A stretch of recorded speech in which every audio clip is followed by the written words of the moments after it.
Assalamualaikum warahmatullahi wabarakatuh. Banyak orang yang meremehkan dan memandang sebelah mata tukang ojek. Tapi saya santai saja, karena hidup ini memang tidak pernah lepas dari komentar orang lain. Karena menurut saya, apapun pekerjaan dan profesi kita di dunia ini adalah mulia selama pekerjaan itu halal, dan termasuk sebagai tukang ojek. Menurut saya, ojek adalah pekerjaan yang membuat kita menjadi lebih tenang, santai, bebas, dan leluasa. Karena pekerjaan ini bisa mengatur waktu kita sendiri dan bukan kita yang diatur-atur.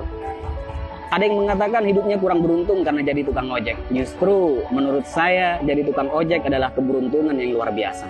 Karena profesi ini mampu memanage waktu kita sendiri, terutama waktu untuk beribadah kepada Allah Subhanahu wa Ta'ala. Ketika menjelang waktu sholat, kita bisa matikan aplikasi dulu untuk menjalankan kewajiban sholat tepat waktu dan bahkan berjamaah di masjid. Kalau pekerjaan yang lain, saya rasa belum tentu bisa. Tak mengapa kita dipandang hina oleh makhluk. Yang terpenting tidak hina menurut pandangan Allah Subhanahu wa Ta'ala. Intinya tak perlu mendengarkan apa kata orang selama profesi yang kita geluti tidak keluar dari yang namanya koridor syariat. Syukuri seperti apapun keadaan dan kondisi kita, dan jangan selalu membandingkan dengan hidup orang lain agar kita tidak menjadi orang yang kufur nikmat. Dan yang perlu diingat, apapun profesi kita tetap harus Allah yang dijadikan prioritas dan tujuan utama. Karena Allah menciptakan kita, wa ma khalaqtul jinna wal insa illa liya'budun. Tidaklah aku menciptakan jin dan manusia semata-mata hanya untuk beribadah kepadaku.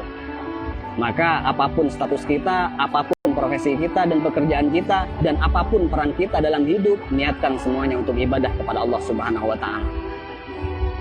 Ada sedikit motivasi dari saya, semoga bermanfaat. Bismillahirrahmanirrahim. Banyak orang kaya gelisah dengan kekayaannya dan hitung-hitungan dalam bersedekah, bahkan bersifat pelit dan kikir. Banyak artis bercerai padahal pasangannya sempurna, kaya, ganteng dan cantik. Banyak pejabat korupsi padahal puluhan juta gaji dari jabatannya.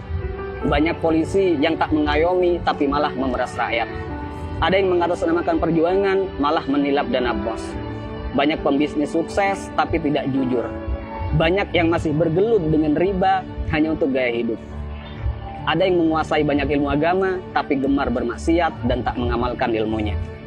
Ada yang gemar berdakwah tapi tak mampu mendakwahi dirinya sendiri.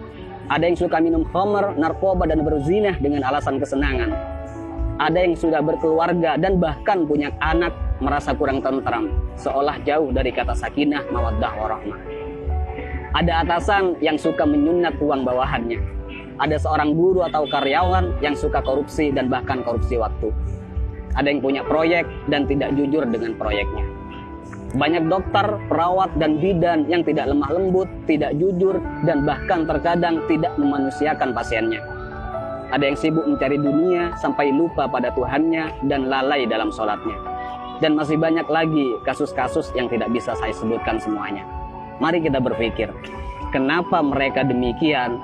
Karena dalam hidupnya bukan Allah yang mereka jadikan prioritas dan tujuan utama.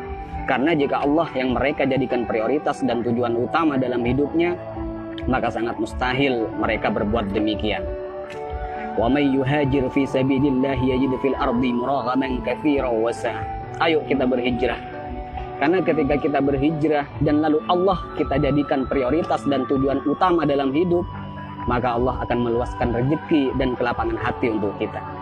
Dan ketika hati kita sudah lapang dan luas, maka sebanyak apapun persoalan yang kita hadapi dan sebesar apapun masalah yang menimpa kita, kita akan tetap tenang menyikapinya. Karena hati kita lebih lapang dan lebih luas dari masalah yang kita hadapi. Tapi jika dalam hidup bukan Allah yang kita jadikan tujuan utama, maka hati kita akan sempit. Jadi sebanyak apapun harta kita, setinggi apapun pangkat dan popularitas kita, semua malah tak akan henti menggelisahkan dan bahkan membingungkan. Karena hati yang sempit tak akan pernah merasa cukup dan bahkan akan menjadikan kita sebagai budak dunia yang tak akan pernah ada puasnya. Jadi sekali lagi buat teman-teman, tak usah malu apapun profesi dan pekerjaan kita. Selama itu halal, semua adalah pekerjaan yang mulia. Dan yang terpenting, apapun profesi kita, apapun pekerjaan kita, dan apapun peran kita dalam kehidupan, niatkan semuanya untuk ibadah dan jadikan Allah sebagai prioritas dan tujuan utama. Dan jika kita galau, gelisah, sedih, gundah gulana, hati tidak tenang, maka perlu kita cek. Pasti ada kesalahan dan maksiat yang kita lakukan. Dan sudah pasti kita meletakkan dunia di atas Tuhan. Dan juga saya pastikan hubungan kita dan Allah sudah tak lagi mesra.